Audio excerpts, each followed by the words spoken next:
है everyone, this is Shams Raza. Welcome back to the channel. I hope you are all doing great. तो आज हम start करने जा रहे हैं diploma in pharmacy first year का सब्जेक्ट जिसका नाम है फार्मास्यूटिकल केमिस्ट्री। तो फ्रेंड, पिछली वीडियो में जैसा कि हमने देखा था लिमिट टेस्ट फॉर आयरन के बारे में, और आज हम स्टार्ट करने जा रहे हैं limit test for heavy metals के बारे में।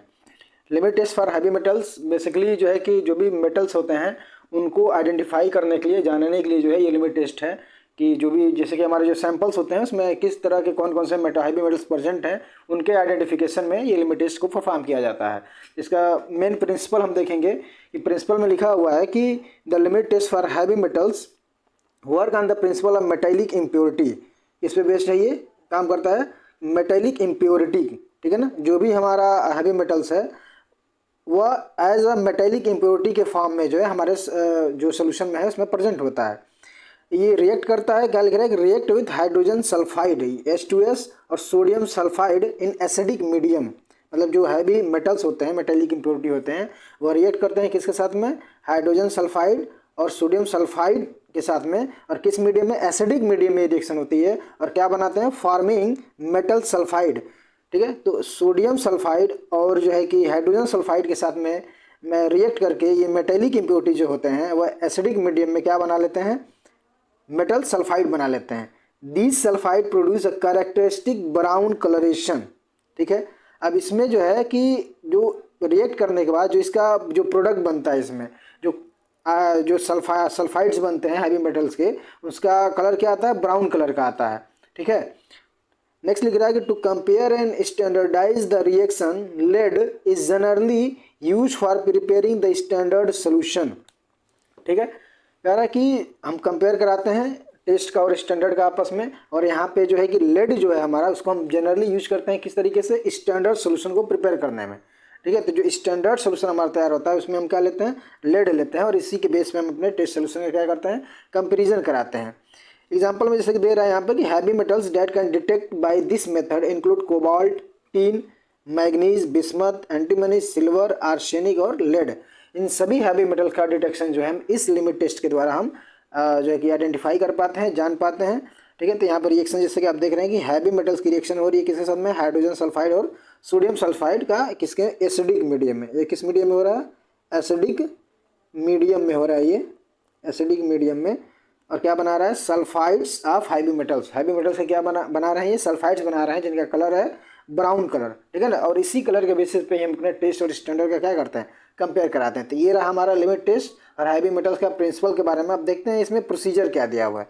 प्रोसीजर के बारे में हम देखें तो यहाँ पर दिया हुआ है कि इसमें मेथड A एंड B दिया हुआ है और मेथड C एंड D दिया हुआ है।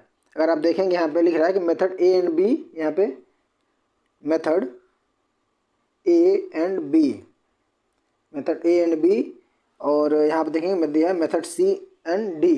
ठीक है, तो यहाँ पे मेथड ए में हम क्या करते हैं? मेथड ए जो है यूज किया जाता है for the substance give the clear colourless solution under specific condition given in monographs. ठीक है, मोनोग्राफ में जो भी चीज़ें जैसे दी गई हैं उसमें जो है कि अगर सब्सटेंस हमारा क्लियर कलरलेस सोल्यूशन दे रहा है एक स्पेसिफिक कंडीशन में, तो वहाँ पे हम क्या कौन सा मेथड यूज करते हैं? मेथड ए के यूज करते हैं। ठीक है, नेक्स्ट कह रहा है कि while method B is for those substance which does not give clear colourless solution. Method B का इस्तेमाल है, मेथड बी के यूज हम वहाँ पे करते हैं जहाँ पे हैवी मेटल जो है क्लियर कलरलेस सोल्यूशन नहीं देते। दोनों में अंतर समझ पा रहे हैं आप? मेथड ए का यूज कहाँ पे करते हैं? जहाँ पे क्लियर कलरलेस सोल्यूशन मिलता है हमको एक अंडर स्पेसिफिक कंडीशन में, जैसा कि मोनोग्राफ में दिया गया है। ठीक है, और मेथड बी का यूज हम वहाँ करते हैं जहाँ पे हमको जो है क्लियर कलरलेस सोल्यूशन नहीं मिल पाता है। ठीक है, नेक्स्ट करें method C and D. Method C and D में जो है, मेथड सी एंड डी में जो है हम देखेंगे यहाँ पे कि मेथड सी एंड डी में क्या लिख रहा है कि use method C is use for the substance which give the clear colourless solution in sodium hydroxide. Method C का यूज काम कर रहे हैं कि जहाँ पे क्लियर कलरलेस सोल्यूशन मिले, और वह किस सोल्यूशन में? Sodium hydroxide. मतलब जो है कि हैवी मेटल्स को हम जो है किस में क्या कर रहे हैं? हैवी मेटल का सोल्यूशन क्लियर कलरलेस सोल्यूशन दे, और इसको किस में हम रिएक्ट कराते हैं? किससे? सोडियम हाइड्रोक्साइड से, यानी कि NaOH से जब हम रिएक्ट कराते हैं और हमको क्या मिलता है? क्लियर कलरलेस सोल्यूशन मिलता है, वहाँ पे हम यूज करते हैं मेथड सी का। While method D, method D used for the substance which does not give clear colourless solution in NaOH solution. Method D का यूज हम वहाँ करते हैं जहाँ NaOH के सोल्यूशन में हमको क्लियर कलरलेस सोल्यूशन नहीं मिल पाता। दोनों में अंतर क्या है कि मेथड सी के यूज कहाँ पे कर रहे हैं, जहाँ पे सोडियम हाइड्रोक्साइड के सोल्यूशन में क्लियर कलरलेस सोल्यूशन मिल रहा है, और मेथड डी के यूज हम वहाँ कर रहे हैं जहाँ पे सोडियम हाइड्रोक्साइड के सोल्यूशन में यानी कि NaOH के सोल्यूशन में हमको क्लियर कलरलेस सोल्यूशन देखने को नहीं मिल रहा है, तो वहाँ पर हम यूज करते हैं मेथड डी का। ठीक है, नेक्स्ट देखेंगे मेथड ए के लिए क्या प्रोसीजर दिया गया है हमारा। मेथड ए में हमारा प्रोसीजर दिया है इसमें, जैसा कि हम पिछले तमाम लिमिट टेस्ट को हम देखते आ रहे हैं, उसमें हम दो नेशनल सिलेंडर लेते हैं, एक हमारा होता है स्टैंडर्ड का और दूसरा हमारा होता है टेस्ट का। ठीक है, तो यहाँ पर स्टैंडर्ड को हम प्रिपेयर करते हैं पहले। तो यहाँ पर दे रहा है कि स्टैंडर्ड में कि place 2 ml of standard lead solution, जिसको हम लेंगे कितना, लेड की क्वांटिटी हमारी कितनी रहेगी 0.02 मिलीग्राम लेड जो है, लेड का क्या करते हैं सोल्यूशन बनाते हैं किसमें, नेशनल सिलेंडर के अंदर, और उस पर लेवल कर देते हैं स्टैंडर्ड, मतलब उस पर ऐसी मार्किंग कर देते हैं कि हमारा ये नेशनल सिलेंडर कौन सा है, स्टैंडर्ड वाला है, और इसको डाइल्यूट करते हैं वाटर के साथ में। देन वाटर के साथ में डाइल्यूट करने के बाद क्या करते हैं, इसको उसमें मिलाते हैं एसिटिक एसिड मिलाते हैं, डाइल्यूट एसिटिक एसिड मिलाते हैं और अमोनिया मिलाते हैं। पीएच को एडजस्ट करते हैं कितना 3 to 4। पीएच को एडजस्ट करने के लिए हम देख सकते हैं लिटमस पेपर का यूज़ करके, ठीक है ना, या पीएच मीटर से हम अपने पीएच को आइडेंटिफाई कर पाते हैं, चेक कर लेते हैं कि हमारा पीएच 3 to 4 के बीच में होना चाहिए, और फिर उसको हम डाइल्यूट करते हैं वाटर के साथ में। उसके बाद 10 ml हम इसमें मिलाते हैं freshly prepared saturated solution of hydrogen sulphide. ठीक है, देखिए मेथड ए और मेथड बी में, मेथड ए और बी में हम यूज करते हैं क्या चीज़, हाइड्रोजन सल्फाइड, और मेथड सी और डी में हम यूज करते हैं सोडियम सल्फाइड। ठीक है ना, सोडियम Na2S, जैसे कि हम ऊपर आपको दिखा दें,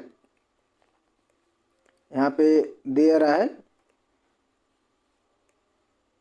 मेथड ए में कौन से क्या यूज करेंगे H2S, और मेथड सी और मेथड ए एंड बी में क्या यूज करेंगे H2S हाइड्रोजन सल्फाइड, और मेथड सी और डी में क्या यूज करेंगे sodium sulphide Na2S।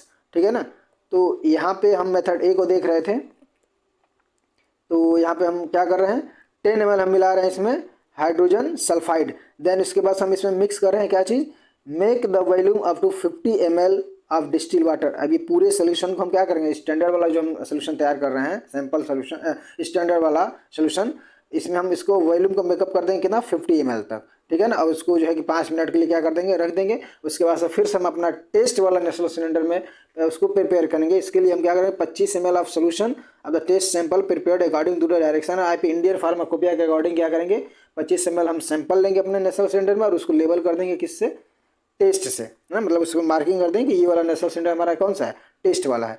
Then volume को हम क्या करेंगे, एक तरीके से हम उसके पीएच को एडजस्ट करेंगे, एसिटिक एसिड और अमोनिया को मिक्स करके, ठीक है ना, 3 to 4 तक जो है कि पीएच उसका मेंटेन करना होता है, और डाइल्यूट करेंगे इसको वाटर के साथ में। फिर 10 ml जैसे कि हमने स्टैंडर्ड में तमाम चीज़ें लिए जा रहे थे, वैसे ही जो है कि इसमें फिर से हम 10 ml क्या लेंगे, freshly prepared saturated solution of hydrogen sulphide. Then फिर से उसके बाद इसमें मिक्स करेंगे क्या चीज़, वाटर को वॉल्यूम मेकअप करेंगे कितना तक 50 ml तक, मतलब टोटल हमारा जो है कि वॉल्यूम कितना होना चाहिए 50 ml तक। फिर इसको भी 5 मिनट के लिए अलाउ करके क्या करेंगे, रख देंगे। देन उसके बाद जो है, देन उसके बाद हम इसका कंपेयर कराते हैं। ठीक है, अब देखते हैं procedure for method B. Method B के लिए क्या प्रोसीजर है हमारा, मेथड बी के लिए दिया हुआ है कि it is similar to the method A. ये वैसे सिमिलर होता है किसी मेथड ए की तरह से ही होता है, except in this case colour substance यानी कि test sample is given special treatment. जैसे कि क्या स्पेशल ट्रीटमेंट, जैसे sulphuric acid ignition, nitric acid, और जो है इग्निशन HCl, और फाइनली डाइजेशन विथ वाटर। ठीक है ना, इसमें दे रहा है कि हमारा जो है मेथड बी में इसका उपयोग जो है कि बेसिकली हम करते हैं जो भी हमारा कलरलेस सोल्यूशन होता है ना, कलरलेस सोल्यूशन विलयन जो है ना, सोल्यूशन का हिंदी में क्या कहते हैं, विलयन बोलते हैं, नहीं दे पाते। ठीक है ना, देखिए कहने का मतलब ये है कि जो हमारा मेथड बी है वह मेथड ए की तरह से ही, बस फ़र्क इसमें इतना है कि जो हमारा टेस्ट सैंपल होता है, जो कलर्ड टेस्ट सैंपल होता है, उसको एक स्पेशल ट्रीटमेंट दिया जाता है ताकि उसको कलरलेस बनाया जा सके। अब कलरलेस बनाने के लिए स्पेशल ट्रीटमेंट में क्या करते हैं, जैसे कि इसमें सल्फ्यूरिक एसिड मिलाना, इग्निशन करना, उसको नाइट्रिक एसिड मिला देना, फिर उसमें HCl वगैरह मिला देना, या फाइनली उसको वाटर के साथ में इससे डाइजेशन करना, ताकि जो हमारा कलर्ड सोल्यूशन हो क्या हो सके, कलरलेस सोल्यूशन में कन्वर्ट हो सके। तो इसके लिए हम ये तमाम जो है स्पेशल ट्रीटमेंट देते हैं इसमें। जैसे कि यहाँ पर आप देख पा रहे हैं कि पीबी यानी कि हमारा लेड है वो किसके साथ में रिएक्ट कर रहा है, H2S के साथ में, और क्या बना रहा है जो है कि हैवी मेटल्स का यानी कि लेड का सल्फाइड बना रहा है। 2 हाइड्रोजन यहाँ पे क्या है हमारा जो है कि रिलीज हो जा रहा है, 2 प्रोटॉन जो है कि या 2 हाइड्रोजन आयंस हमारे क्या हो जा रहे हैं यहाँ पे रिलीज हो जा रहे हैं। नेक्स्ट हम देखेंगे यहाँ पे अपना procedure for method C. Method C को देखेंगे क्या इसमें कह रहा है। मेथड सी में जो है कि दो ऐसे ही अपना नेशनल सिलेंडर तैयार करेंगे कि स्टैंडर्ड का और एक टेस्ट का। स्टैंडर्ड वाले में क्या करना है कि 2 ml of standard lead solution, जैसे कि ऊपर हमने देखा था वैसे ही हम फिर से स्टैंडर्ड सोल्यूशन के लिए लेड का यूज़ करेंगे। लेड को एज ए स्टैंडर्ड हम यहाँ पे इस्तेमाल कर रहे हैं। उसको सोल्यूशन बना करके उसको क्या रखेंगे नेशनल सिलेंडर के अंदर और लेबल कर देंगे इसको स्टैंडर्ड से। फिर उसमें वाटर मिलाएंगे, फिर उसमें जो है 5 ml dilute sodium hydroxide solution. अब यहाँ पे देखिए हाइड्रोजन सल्फाइड का यूज़ नहीं कर रहे हैं, यहाँ पे किसका मेथड सी में किसका यूज़ कर रहे हैं, सोडियम हाइड्रोक्साइड का, ठीक है ना, NaOH का यूज कर रहे हैं। फिर उसके बाद से जब हम इसमें मिला रहे हैं distil water to make alkaline, इसमें डिस्टिल वाटर के साथ में इसको क्या कर रहे हैं मिक्सअप कर रहे हैं। देन जो है इसमें फिर 5 ड्रॉप ऑफ सोडियम सल्फाइड मिला रहे हैं, ठीक है ना। सोडियम सल्फाइड Na2S को हम यूज कर रहे हैं, H2S का यूज नहीं कर रहे हैं इसमें। और कितना ले रहे हैं 5 ड्रॉप ले रहे हैं। देन उसके बाद इसको भी हम 5 मिनट के लिए क्या कर दे रहे हैं स्टैंड कर दे रहे हैं, रख दे रहे हैं ताकि हम इसको कंपेयर करा सकें, ठीक है ना। वैसे ही हम फिर से हम टेस्ट वाला भी अपना नेशनल सिलेंडर प्रिपेयर करेंगे। 25 ml हम अपना टेस्ट सोल्यूशन लेंगे IP के अकॉर्डिंग। देन इसमें 5 ml dilute sodium hydroxide NaOH का सोल्यूशन ऐड करेंगे इसमें, क्योंकि NaOH में ही हम क्या कर रहे थे मेथड सी को हम सोल्यूशन अपना तैयार कर रहे थे। देन इसके बाद जो है मेथड सी में हम क्या यूज करते हैं सोडियम सल्फाइड के यूज करते हैं 5 ड्रॉप, ठीक है ना। यहाँ पे ध्यान दीजिएगा कि यहाँ पे हम हाइड्रोजन सल्फाइड का यूज नहीं कर रहे हैं, यहाँ पे हम सोडियम सल्फाइड का यूज कर रहे हैं। सोडियम सल्फाइड 5 ड्रॉप मिलाने के बाद इसको भी हम क्या कर देंगे अपने टेस्ट वाले नेशनल सिलेंडर को भी 5 मिनट के लिए स्टैंड करके रख देंगे। देन उसके बाद से क्या करेंगे इसमें इसको भी कंपेयर कराएंगे टेस्ट और स्टैंडर्ड को, ठीक है।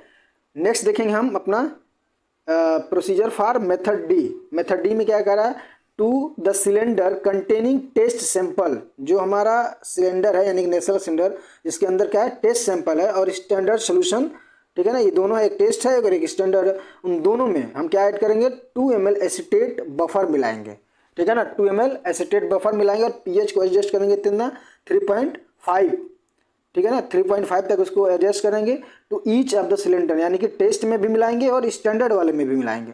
देन क्या नाम है एसीटेट बफर मिलाने के बाद जो है एसीटेट बफर मिलाने के बाद इसमें फिर हम ऐड करेंगे 1.2 ml ऑफ थायोएसिटामाइड रिएजेंट को हम इसमें जो है मिक्स करेंगे। देन उसके बाद से क्या लिख रहा है allow to stand for 2 minute, 2 minute के लिए इसको भी रख देंगे और इसको downward over white surface and compare intensity of the colour in both में एक वाइट बैकग्राउंड में लेके जाएंगे दोनों नेशनल सिलेंडर को और दोनों को आपस में हम क्या करेंगे कंपेयर कराएंगे। कलर की इंटेंसिटी को हम देखते हैं बेसिकली कि अगर कलर की इंटेंसिटी हमारे टेस्ट में स्टैंडर्ड के मुकाबले कम है तो हमारा लिमिट टेस्ट पास माना जाएगा। अगर हमारे टेस्ट में कलर की इंटेंसिटी जो है स्टैंडर्ड से ज़्यादा है तो लिमिट टेस्ट क्या माना जाएगा फेल माना जाएगा, ठीक है ना। अब दूसरा एक क्वेश्चन ये आ सकता है कि एसीटेट बफर क्यों मिला रहे हैं। तो एसीटेट बफर मिलाने के पीछे का सिंपल सा कारण यही है कि उसके pH को क्या करना बनाए रखना है, एडजस्ट करना, जो कि 3 से हमारा क्या 3 से 5 यानी कि 4.5 या 5 के आसपास को हमको एडजस्ट करके रखना होता है, तभी जा करके ये रिएक्शन यहाँ पे हो पाती है, ठीक है ना। और जो हैवी मेटल्स होते हैं, हैवी मेटल जो है ना जो सल्फाइड के साथ में मिलकर क्या बना एक तरीके से प्रेसिपिटेट बना रहे हैं, वह एसिडिक मीडियम में ही हो पाता है ये चीज़ें, ठीक है ना। बेसिक मीडियम में नहीं हो पाएगा। बेसिक मीडियम में अगर कराएंगे तो वहाँ पे हाइड्रोक्साइड के जो है प्रेसिपिटेट बन जाते हैं। जैसे कि अगर मान लीजिए हमारा हैवी मेटल्स में आयरन है तो क्या बना लगा FeOH का अल्थराइड, ठीक है ना। FeOH अल्थराइड बन जाएगा इसमें ना। फेरिक जो है कि हमारा हाइड्रोक्साइड के साथ में मिल करके ये जो है रिएक्शन कर लेते हैं, तो ये अल्कलाइन मीडियम में नहीं हो सकता, ठीक है ना। जो कि क्या कर सकता है कि हमारे रिजल्ट को अल्टर कर सकता है, रिजल्ट हमारे जो है कि एक तरीके से गलत आ सकते हैं। अब दूसरा इसमें दे रहा है कि थायोएसिटामाइड का रिएजेंट मिला रहे हैं। अब थायोएसिटामाइड रिएजेंट क्यों मिला रहे हैं, थायोएसिटामाइड रिएजेंट मिलाने के पीछे का कारण यह है कि यह जो है कि इसको हीट करने पर ये धीरे धीरे क्या करता है H2S गैस बनाता है, ठीक है ना। H2S गैस जो है हमारे हैवी मेटल से मिलकर क्या बनाते हैं सल्फाइड के प्रेसिपिटेट बनाते हैं, ठीक है ना। तो इस वजह से हम जो इसमें थायोएसिटामाइड का रिएजेंट इसमें मिलाते हैं ताकि जो है कि हमारा प्रॉपरली सल्फाइड के जो प्रेसिपिटेट हैं वो बन पाएँ, ठीक है ना। देखिए जो हाइड्रोजन सल्फाइड गैस हो जो टॉक्सिक भी होता है काफ़ी, तो इसको थोड़ा सा प्रिकॉशन के बाद सेफली हमको जो है ये लिमिट टेस्ट परफॉर्म करना होता है। तो ऑब्जर्वेशन देख सकते हैं यहाँ पे, ऑब्जर्वेशन में दिया है कि ऑब्जर्वेशन में लिखा है कि the turbidity colour produce in sample solution should not be greater than standard solution. If turbidity या colour produce in sample solution is less than standard solution the sample will pass the limit test. अगर हमारे test वाले जो है कि sample solution में अगर colour की इंटेंसिटी क्या है, लेस है in comparison to standard solution, तो हमारा लिमिट टेस्ट क्या माना जाएगा, पास माना जाएगा। अदरवाइज जो है कि लिमिट टेस्ट हमारा क्या माना जाएगा, फेल माना जाएगा, ठीक है ना। तो इस तरीके से हम 4 मेथड में limit test for heavy metals को हम परफॉर्म करते हैं। हैवी मेटल्स यानी कि जो भी इम्प्योरिटीज़ प्रेजेंट है, मेटल की इम्प्योरिटी, उनको हम ऐसे ही आइडेंटिफाई करते हैं। तो ये रहा आज के वीडियो में limit test for heavy metal. तो तब तक के लिए आपका बहुत बहुत धन्यवाद। वीडियो देखते रहिए, लाइक करिए, सब्सक्राइब करिए। आगे फिर से हम मिलते हैं नेक्स्ट वीडियो में।